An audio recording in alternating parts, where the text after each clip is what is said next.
Estamos de regreso en Punto y Contrapunto con la promesa de mantener la estabilidad económica y financiera y proteger a los que menos tienen. El pasado 8 de septiembre, el secretario de Hacienda, Arturo Herrera, entregó el paquete económico para el año 2021.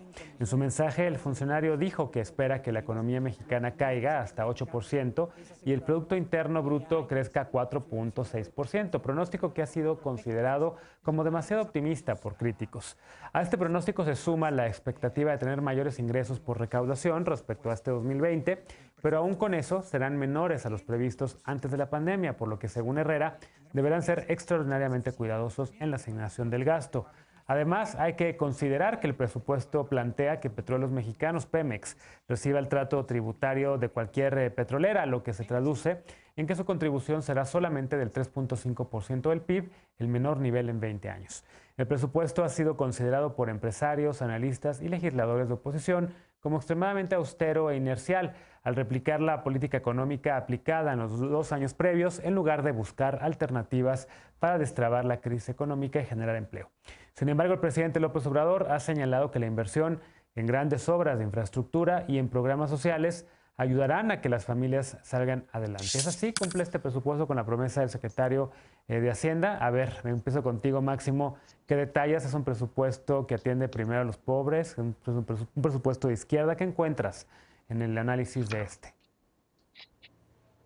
Claro, mira, lo primero a decir es que, como ya estaba mencionando tanto Leonardo como yo hace rato, tenemos un contexto de incremento muy importante en términos de pobreza. En ese sentido, si el gobierno considera que sus propios programas sociales son efectivos para combatir la pobreza, lo que uno pensaría es que si está aumentando de tal manera el nivel de pobreza, pues dentro de esta confianza el gobierno en sus programas sociales aumentaría de una manera al menos equivalente el presupuesto para estos programas sociales. Lo que encontramos, en cambio, es que me encanta la palabra que están utilizando, inercial. Es prácticamente inercial el cambio que habrá entre 2020 y 2021 en la suma total de los programas sociales prioritarios. Realmente va a aumentar 0.8%, que equivale a 4,000 millones de pesos. Es prácticamente nada. Con algunas diferencias dentro de este paquete de programas sociales. Por ejemplo, disminuyen 20% el presupuesto para jóvenes construyendo el futuro y también disminuye el presupuesto. Entonces, lo primero es decir que aun cuando hay esta confianza en términos de los programas sociales, estos no aumentan a pesar del contexto de aumento de la pobreza. En cambio, lo que sí encontramos es un aumento, y creo que esto lo mencionaba Judith, un aumento muy importante en términos de las obras y los proyectos prioritarios, en términos de refinería Dos Bocas, Tren Maya, aeropuerto Felipe Ángeles, etcétera. Entonces, ahí el aumento es de 50% en el presupuesto, son 60,000 millones de pesos. Realmente, comparemos estos 4,000 millones de pesos que están aumentando los programas sociales respecto de estos 60,000 millones de pesos en total de las obras prioritarias, y pues vemos que realmente hay una idea muy clara por parte del gobierno en confiar en que la inversión en estas obras prioritarias será suficiente para crear empleos y al mismo tiempo terminar con la pobreza o disminuir la pobreza. La realidad es que por más que esto pueda ser cierto, que estas inversiones puedan crear empleos, tiene un efecto de medio plazo. Hijo, estamos A perdiendo el diferencia de lo que audio. Ahí tienen las está. Ajá. transferencias monetarias que se hacen, a diferencia de las transferencias monetarias que impactan de inmediato en los programas, en el ingreso de las personas, y pueden ayudar a ser un contrapeso ante la crisis económica, ante esto de que 7 de cada 10 hogares con niños, niñas y adolescentes disminuyeron sus ingresos según reporte Sí, UNICEF.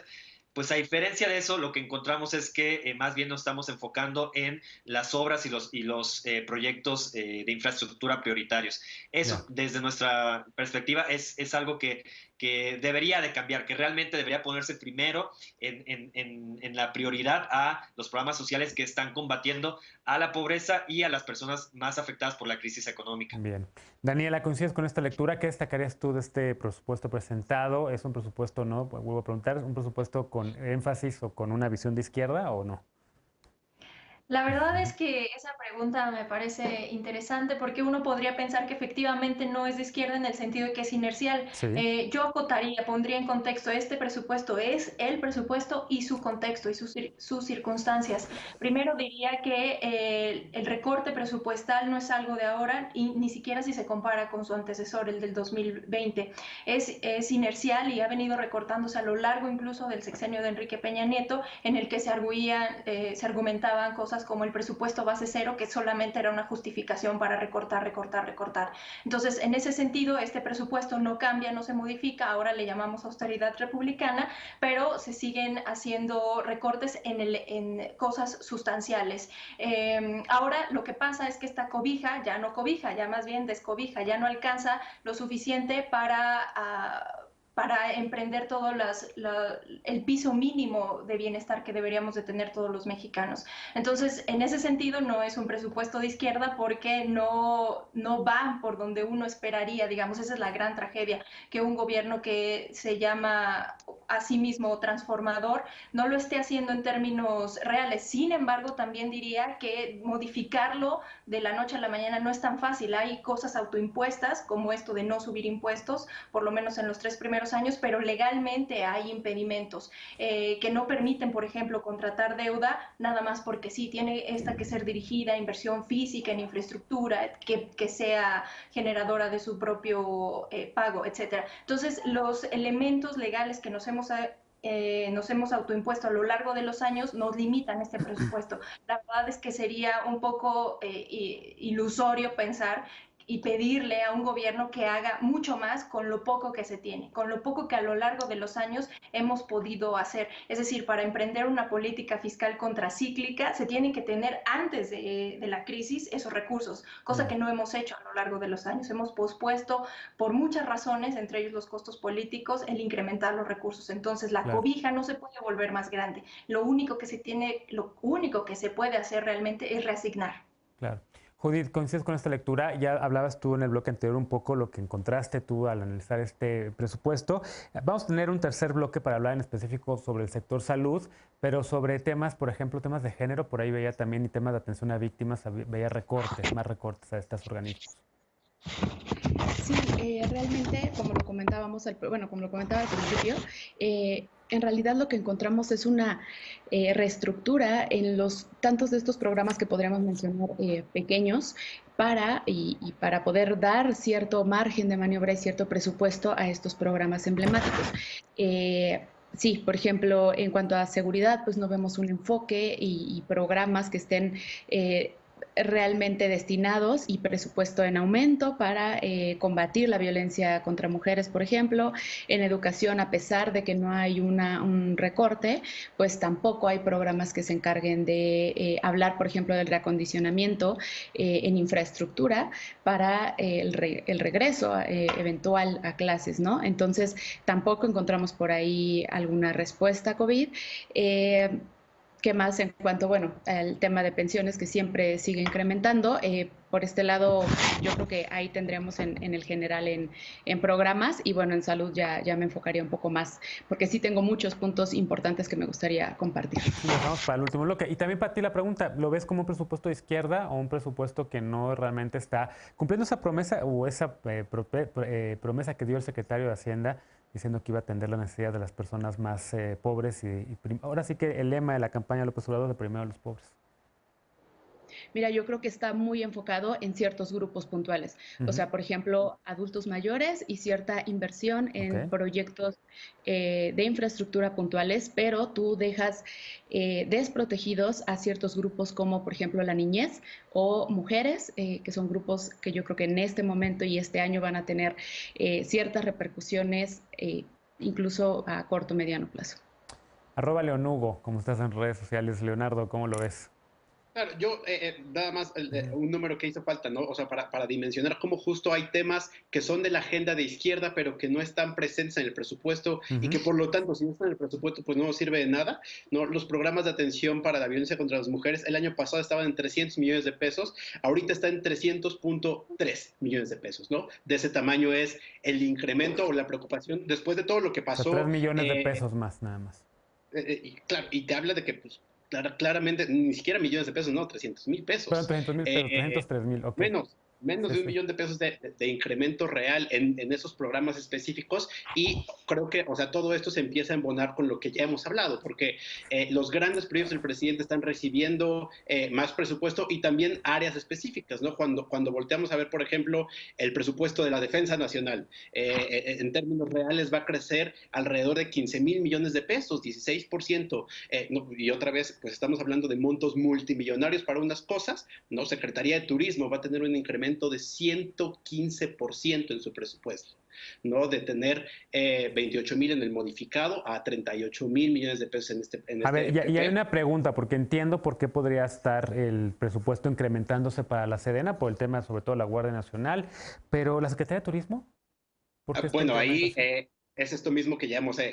hablado, los proyectos prioritarios del presidente. En este caso, pues Fonatur Tren Maya es quien Ah, está Tren Maya, ok. ejerciendo recursos Ujú, exacto. Y entonces es esto, se ujú. hacen estas grandes apuestas por esos proyectos enormes, por estos programas que también creo que hay que recordar, pues todas las críticas que en algún momento Coneval trajo a la mesa sobre por qué hay errores de diseño, hay intervenciones en las cuales incluso a pesar de que se ejercen los recursos pueden salir los jóvenes o las personas sin tener ninguna modificación sustantiva. Entonces, si sumas eso con que las agendas prioritarias de la izquierda no están presentes, que aunque no está presente una reforma para tratar de tener más dinero para que, justo como se decía, esta cobija crezca y entonces podamos solucionar más problemas, pues lo que pasa es que nos estamos moviendo, y voy, o sea, Sí. lo quiero repetir otra vez, a estas fórmulas que conocemos como específicas tal vez de lo peor del thatcherismo o de Reagan, ¿no? Que es un neoliberalismo a rajatabla en el cual la austeridad republicana pues no se usa tal vez ni siquiera para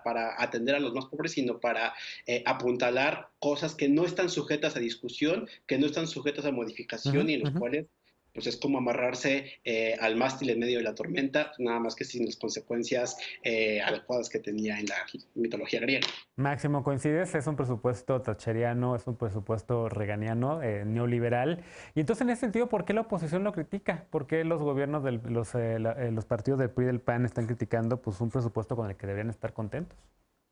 Pues, tal cual, como lo estás diciendo, se nota que muchas veces los partidos políticos, más que apegarse a una ideología, lo que hacen es apegarse a la situación y a la oportunidad de lo que se puede Ujú, criticar, ¿no? ujú. Ahí resaltaría lo importante que estaba diciendo Leonardo en términos de la garantía de derechos humanos.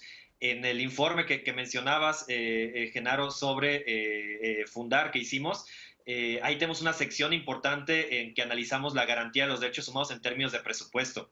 Y sí, efectivamente, ahorita lo decía Leonardo con una cifra sobre atención a violencia de género. Por ejemplo, el presupuesto para mujeres para el siguiente año disminuye 3,4%, el de CONAVIM disminuye 3%, las alertas de género, los fondos que se transfieren a los estados que están con alerta de género disminuye 12%, la CNDH que está ahorita pues tomada y que sabemos cómo está en el discurso público el papel de la CNDH en términos de la garantía de derechos para mujeres y para la población, disminuye 13% para el presupuesto del siguiente año. Igual la atención a víctimas, el Comité Ejecutivo de Atención a Víctimas. Al final de cuentas, a lo que quiero ir, y los Sí. invito a que lean nuestro informe para que vean mayor detalle en estos datos, es que pareciera que no es una prioridad la garantía de los derechos humanos, al menos en términos presupuestales. Mm. Otra cosa que creo que vale la pena decir, y no lo hemos mencionado hasta ahorita nadie, es otro de los ejes prioritarios supuestamente del gobierno actual es combatir la corrupción. Y en ese sentido también preocupa que para el combate a la corrupción está disminuyendo el presupuesto propuesto en el paquete económico para el siguiente año. Por ejemplo, disminuye 8% el Bien. presupuesto de la Secretaría de Función Pública, disminuye menos de 1% el presupuesto para Auditoría Superior de la Federación y disminuye 11% el presupuesto para Sí. la Secretaría Ejecutiva para el Sistema Nacional Anticorrupción. Entonces, pareciera que hay en el discurso hay se le da mucha importancia al tema de la pobreza, al tema de la corrupción, al tema de los derechos humanos, pero al final, como lo decía alguien más hace ratito, en términos presupuestales, si no lo estás apoyando realmente se queda en la narrativa y no se ve en las acciones. Bien. Entonces, creo que vale la pena ver por ahí. Déjenme hacer una pausa porque también ya nos comimos un minutote y medio de este bloque. Regresando para el último bloque, vamos a analizar el tema del sector salud, que tendrá un incremento del 9.1% en su presupuesto. El secretario de Hacienda anunció que habrá más personal médico y que estará mejor preparado, pero analistas y expertos no creen que las medidas sean suficientes. Volvemos con este tema punto y contrapunto, no te vayas.